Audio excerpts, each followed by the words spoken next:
N24 Kannada ನ್ಯೂಸ್ಗೆ ಸ್ವಾಗತ. ಮೃಣಾಲ್ ಹೆಬ್ಬಾಳ್ಕರ್ ಮತ್ತು ಪ್ರಿಯಾಂಕಾ ಜಾರಕಿಹೊಳಿ ಸಂಸದರಾಗುವುದರಲ್ಲಿ ಸಂಶಯವೇ ಇಲ್ಲ. ಚಿಕ್ಕ ವಯಸ್ಸಿನ ಸಂಸದರನ್ನ ಸಂಸದಿಗೆ ಕಳಿಸಿಕೊಟ್ಟ ಶ್ರೇಯಸ್ಸು ಬೆಳಗಾವಿ ಮತ್ತು ಚಿಕ್ಕೋಡಿ ಕ್ಷೇತ್ರಗಳಿಗೆ ಸಲ್ಲಲಿದೆ ಅಂತ ಸಚಿವ ಸತೀಶ್ ಜಾರಕಿಹೊಳಿ ವಿಶ್ವಾಸ ವ್ಯಕ್ತಪಡಿಸಿದ್ದಾರೆ. ಲೋಕಸಭಾ ಚುನಾವಣೆ ಹಿನ್ನೆಲೆ ನಡೆದ ಬೆಳಗಾವಿ ಉತ್ತರ ಕಾರ್ಯಕರ್ತರ ಸಭೆಯಲ್ಲಿ ಭಾಗಿಯಾಗಿ ಮಾತನಾಡಿದರು. ಮೃಣಾಲ್ ಮತ್ತು ಪ್ರಿಯಾಂಕಾ ಇಬ್ಬರು ತಮ್ಮ ಭವಿಷ್ಯವನ್ನ ತ್ಯಾಗ ಮಾಡಿ ಲೋಕಸಭೆಗೆ ಸ್ಪರ್ಧಿಸ್ತಾ ಇದ್ದಾರೆ. ಅವರಿಗೆ ಎಂಪಿ ಆಗುವ ಅವಶ್ಯಕತೆ ಇರಲಿಲ್ಲ. ವಿದೇಶದಲ್ಲಿ ಉನ್ನತ ಹುದ್ದೆಯಲ್ಲಿ ಆರಂಭವಾಗಿ ಇರಬಹುದಿತ್ತು. ಆದರೆ ನಮ್ಮ ಒತ್ತಾಯಕ್ಕೆ ಜನ ಸೇವೆ ಮಾಡಲು ಚುನಾವಣೆಯ ಕಣಕ್ಕೆ ಧುಮುಕಿದ್ದಾರೆ. ಒಂದಿಷ್ಟು ಜನರು ಇವರು ಸಣ್ಣವರು ಎನ್ನುತ್ತಿದ್ದಾರೆ. ಈಗ ಸಣ್ಣವರು ಮುಂದೆ ದೊಡ್ಡವರಾಗ್ತಾರೆ. ರಾಜಕೀಯ ಹೊಸದಾಗಿ ಇರಬಹುದು, ಆದರೆ 4-5 ವರ್ಷಗಳಿಂದ ಸಮಾಜ ಸೇವೆ ಮಾಡ್ತಾ ಇದ್ದಾರೆ. ಕೊರೋನಾ ಪ್ರವಾಹ ಸಂದರ್ಭದಲ್ಲಿ ಜನರ ಪರವಾಗಿ ಕೆಲಸ ಮಾಡಿದ್ದಾರೆ ಎಂದರು. 2 ಕ್ಷೇತ್ರವನ್ನ ಗೆಲ್ಲಿಸುವ ಸಂದೇಶ ಹೈಕಮಾಂಡ್ನಿಂದ ನಮಗೆ ಬಂದಿದೆ.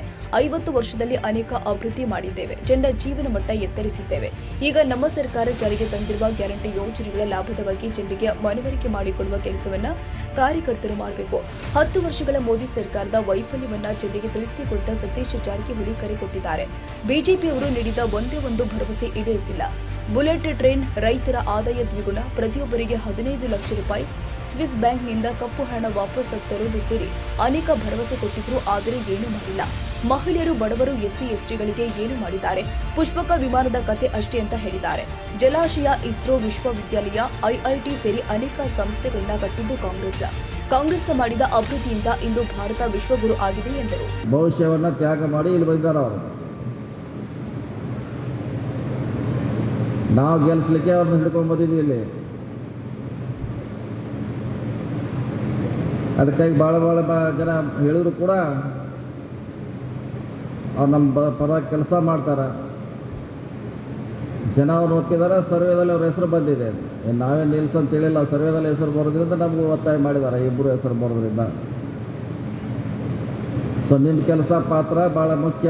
ಇದು MLA ಥರ ಎಲ್ಲರೂ ಎಲ್ಲ ಕಡೆ ಬರಲಿಕ್ಕಾಗೋಲ್ಲ. ಅಲ್ಲಿ ಬರೀ ಇಲ್ಲಿ ಬರೀ ಇಲ್ಲೊಂದು ಸಂಗತಿ, ಅಲ್ಲೊಂದು 4 ಮಂದಿ ಕೂಡ್ಯಾರ, ಇಲ್ಲೊಂದು 4 ಮಂದಿ ಕೂಡ್ಯಾರ ಅಂತ ಎಲ್ಲರೂ ಹೇಳಿರಿ ನೀವು. ಇದು ಮಾಡಲಿಕ್ಕಾಗೋಲ್ಲ. ಇದೆಲ್ಲ ಮಾಡಬೇಕಾದ ಕರ್ತವ್ಯ ನಿಮ್ಮದು.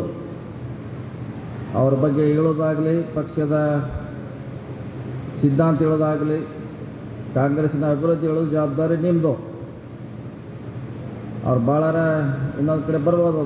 ಜಿಲ್ಲಾ ಪಂಚಾಯತಿ ಹೆಡ್ ಕ್ವಾರ್ಟರ್ಗೆ ಮಾತ್ರ ಬರ್ಲಿಕ್ಕೆ ಸಾಧ್ಯ ಆಗ್ತಿದೆ. ಅವರು ಜಿಲ್ಲಾ ಪಂಚಾಯತಿ ಹೆಡ್ ಕ್ವಾರ್ಟರ್ಗೆ ಬರ್ತಾರ ಅಭ್ಯರ್ಥಿಗಳು. ಮಿಕ್ಕಿದೆಲ್ಲ ನಾವು ಮಾಡಬೇಕಾಗಿದೆ, ನೀವು ಕಾರ್ಯಕರ್ತರು ಮಾಡಬೇಕಾಗಿದೆ, ಸ್ಥಳೀಯ ಶಾಸಕರು ಮಾಡಬೇಕಾಗಿದೆ. ಸೊ ಆ ನಿಟ್ಟಿನಲ್ಲಿ ನಿಮ್ಮ ಕೆಲಸ ಭಾಳ ಅವಶ್ಯಕತೆ ಇದೆ. ಈ ದೇಶದ ರಾಜಕಾರಣಿಗೆ ವಿರೋಧ ಪಕ್ಷ ಭಾಳ ಅವಶ್ಯಕತೆ ಇದೆ, ಇರಲೇಬೇಕು. ಇವತ್ತೆಲ್ಲ ವಿರೋಧ ಪಕ್ಷವನ್ನು ಮುಗಿಸುವಂಥ ಪ್ರಯತ್ನ ನಡೀತಾ ಇದೆ. ವಿರೋಧಿ ಪಕ್ಷನ ಸಂಪೂರ್ಣವಾಗಿ ನಾಶ ಮಾಡಲಿಕ್ಕೆ ಪ್ರಯತ್ನ ನಡೀತಾ ಇದೆ. ಆದರೂ ಕೂಡ ಜನರ ಮುಂದೆ ಯಾವುದೇ ಅಧಿಕಾರ ಶಾಶ್ವತಲ್ಲ. ಜನರ ಮನಸ್ಸು ಮಾಡಿದ್ರೆ ಒಂದು 100 ವರ್ಷ ಇತಿಹಾಸದಲ್ಲಿ ಭಾಳ ಜನರು ಸೋಲಿಸಿದಾರನ್ನ, ಭಾಳ ಜನರಿಗೆ ಗೆಲ್ಲಿಸಿದಂಥ ಉದಾಹರಣೆನ ಈ ದೇಶದಲ್ಲಿ ನೋಡಿದ್ದೀವಿ, ವಿದೇಶಗಳಲ್ಲಿ ಕೂಡ ನೋಡಿದ್ದೀವಿ. ನಾವು ಎಲ್ಲ ನಮ್ಮದೇ ಅಂತ ಹೇಳಿದ್ರೆ ಭಾಳ ತಪ್ಪದು. ಎಲ್ಲ ನಮ್ಮದೇ ನಡೀತಿದ್ದೆ ಅದು. ಆದರೆ ಎಲ್ಲ ಸಂದರ್ಭದಲ್ಲಿ ನಡೆಸಲಿಕ್ಕೆ ಆಗೋಲ್ಲ. ತಾವು ಆಶೀರ್ವಾದ ಮೃಣಾಲ್ಗೆ, ಪ್ರಿಯಾಂಕಾ ಜಾರಕಿಹೊಳಿಗೆ ಆಶೀರ್ವಾದ ಮಾಡಬೇಕು. ನಿಮ್ಮ ಸೇವೆ ಮಾಡಲಿಕ್ಕೆ ಅವ್ರು ಈಗಾಗಲೇ ಫೀಲ್ಡ್ನಲ್ಲಿ ಇದ್ದಾರೆ. ಅವರು ಪ್ರಿಯಾಂಕಾ ಜಾರಕಿಹೊಳಿ ಫೀಲ್ಡ್ನಲ್ಲಿದ್ದಾರೆ, ಸೋಷಿಯಲ್ ವರ್ಕ್ ಮಾಡ್ತಿದ್ದಾರೆ.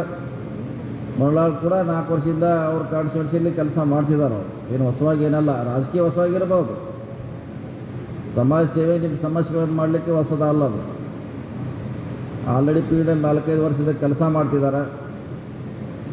ನಾವೆಲ್ಲ ಕೋವಿಡ್ ಸಂದರ್ಭದಲ್ಲಿ ಕೆಲಸ ಮಾಡಿದ್ದೀವಿ, ಪ್ರವಾಹ ಬಂದಾಗ ಕೆಲಸ ಮಾಡಿದ್ವಿ, ಸಾರ್ವಜನಿಕ ಸಮಸ್ಯೆ ಬಂದಾಗ ಅವ್ರು ಈಗಾಗಲೇ ಕೆಲಸ ಮಾಡಿದ್ದಾರೆ. ಹೊಸದೇನಲ್ಲ, ರಾಜಕೀಯ ಹೊಸದು ಇರಬಹುದು. ಅದಕ್ಕಾಗಿ ಯಾರು ಕೂಡ ಅವರ ಅನ್ಯತಾ ಭಾವಿಸದೆ ಭವಿಷ್ಯತ್ತಿನ ಅವರು ನಾಯಕರಾಗ್ತಾರೆ.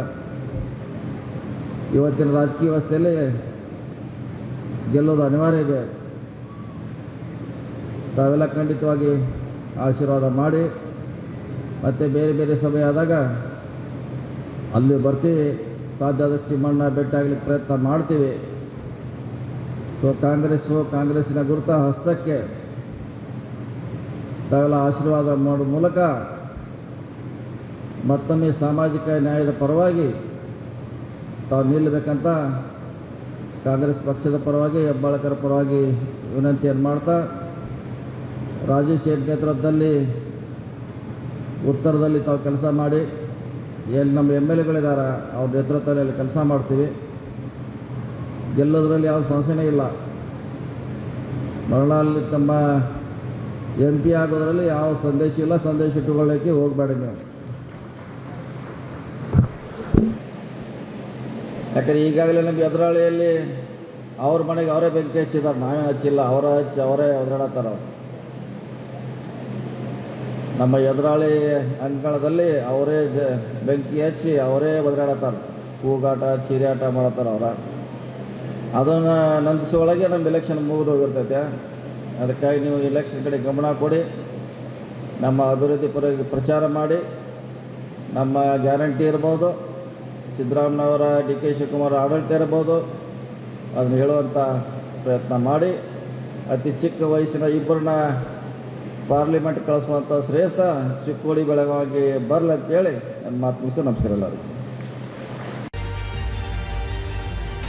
ತಾಜಾ ಸುದ್ದಿಗಾಗಿ ಟಿವಿ 24 ನ್ಯೂಸ್ಗೆ ಸಬ್ಸ್ಕ್ರೈಬ್ ಮಾಡಿ ಮತ್ತು ಬೆಲ್ ಐಕಾನ್ ಒತ್ತಿ ತಪ್ಪದೇ ಲಿಂಕ್ ಶೇರ್ ಮಾಡಿ.